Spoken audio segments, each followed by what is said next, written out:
DEVON LARRATT is by far the most famous arm wrestler at the moment. He's known for his ruthless behavior on the table and is now ranked number 2 in the world in the super heavyweight category. In this video, I will show you some of the exercises I have seen DEVON doing. I will explain to you what they are good for, and I will also show you some great variations that you can add to your training. All the equipment in this video is from Golden Grip, which right now runs the biggest sale of the year, with up to 35% discount. On top of that, you can also use my code ALEX, which means you can buy some of the products at almost half the price. Some products will also get out of stock after such a promo, so don't waste any time and use this opportunity to save a good amount of money. Let's get back to the video, and the first exercise we are going to look at is rising. The riser is extremely important because it helps you to gain the height advantage over your opponent, which is exactly what you want as a top roller. The higher you are, the more leverage you have,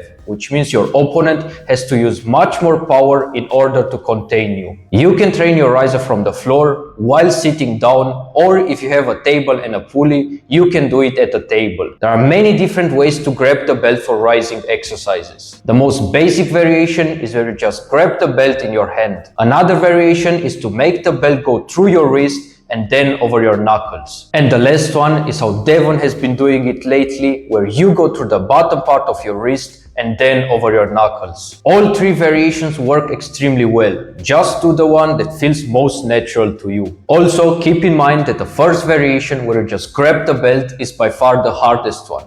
So don't wonder if the weights will be smaller compared to the other two. You can train your riser by doing static lifts, which means you engage the riser right from the start and perform your regular hammer curls, or you can train it dynamically, where you will drop your riser and gain it back after every single repetition. For me personally, the static variation is much more realistic, because in a real match, you never want to drop your riser completely and then try to regain it from there. The dynamic version, on the other side, is great for blood flow and for injury treatment. Let's move on to the next exercise, which is cup at the pulley. For almost every arm wrestling technique, your cup is one of your main weapons. When you cup your wrist in, you actively attack the pronation of your opponents, which cuts their connection and makes it easier for you to pin them. There are two elements you will have to train in order to have a strong cup: your wrist and your fingers. Some of the exercises I'm going to show you will target both at the same time. You can train your cup with many different handles and variations. One of the most known variation that DEVON is doing is cupping with a power roller. The power roller is a really great handle because it rotates the same regardless of the weight. You could also train your cup with a wrist wrench, with the opti wrench, or with a multi-spinner. All these handles work extremely well, and they target slightly different parts of your cupping motion. When you train your cup with most of the handles, you will get better results by placing your thumb next to your fingers on the handle. By doing that, you simulate the pressure you'll experience on the table as accurately as possible. And that's exactly what DEVON recommends as well. There are two big methods you can use to train your cup. You can train it dynamically, which means you will start with a straight wrist and then cup it in, or you can train it statically by pulling the weight and holding it for a certain amount of time. If you train your cup dynamically, make sure you start with a straight wrist to simulate a real arm wrestling match. For the static method, you can either hold the weight with your wrist straight, which will target mainly your fingers, or you can hold the weight with your wrist cupped in, which will target mostly your wrist flexion. Decide what you really want to train and choose the variation that fits you best. The third exercise on the list is one of the most popular exercises in the arm wrestling world: the DEVON LARRATT pronation lift. In my opinion, the pronation is the most important weapon in arm wrestling. It doesn't matter if you're a top roller, hooker, or presser.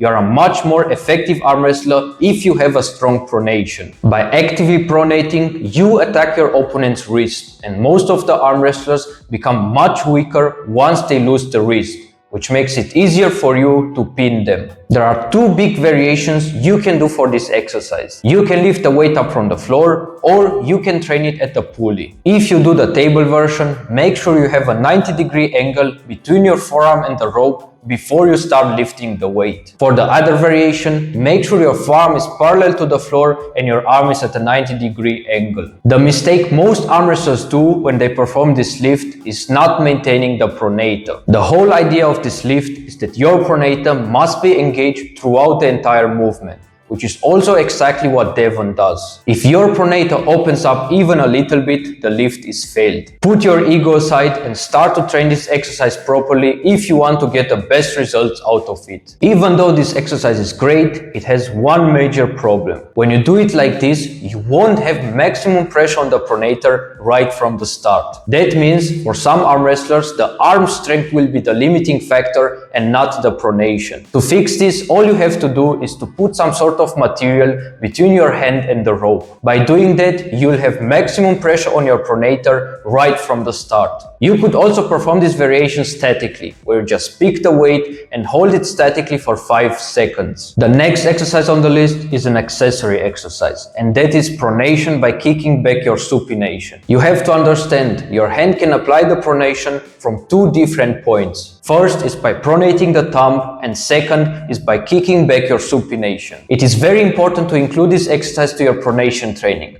because you want to hit all the different movement patterns in which your pronation can work. When you do this exercise, the weight has to come from the side. Grab the belt over your thumb and pronate your hand through like in every other pronation exercise. You will not work with heavy weights, and I also wouldn't recommend you to do it as a main exercise. But as an accessory, it is a necessity. You could also do this exercise with resistance bands for blood flow and injury treatment. Exercise number 5 is supination with the belt. The mistake most arm wrestlers make when they talk about supination is thinking that supination simply means giving up your pronator, which is totally wrong. You never want to give up your pronator. It doesn't matter what style you use on the table. What supination actually does is helping you to bring your shoulder forward. You do that with the help of your supination because it is the only effective way to do it. Again, do not actively give up your pronation. Your hand doesn't actually rotate at all. The shoulder is dictating the movement. By doing this, you will put a lot of pressure on your opponent's pronator, and combined with a lot of cup and side pressure, you will be able to secure the win. There are 2 big variations you can do. You can make the weight come from the side or from the front. Both variations are great and they target slightly different elements of your ability to come forward. Just grab the belt of your supination and bring your shoulder forward. To simulate a real arm wrestling match as effectively as possible, make sure your shoulders are parallel to the table before you start lifting the weight. When you do the variation where the weight comes from the side, you will also involve a lot of side pressure. You can either perform these variations dynamically or you can pull the weight and hold it statically for a few seconds. Let's move on to one of the most important arm wrestling exercises, and that is pull-ups. I haven't seen Devon doing pull-ups lately, but back in the day he used to do them quite frequently. Pull-ups are great for every single arm wrestling technique and can even be considered a compound move for the sport of arm wrestling, because you'll train your back, brachioradialis, wrist and fingers all at the same time. Pull-ups connect your arm strength to your whole body, and you will see significant improvements at the arm wrestling table after you start doing them regularly. Take a neutral grip to simulate your table stance as accurately as possible. I also like to use this handle, which will ensure that my elbows will stay inside my body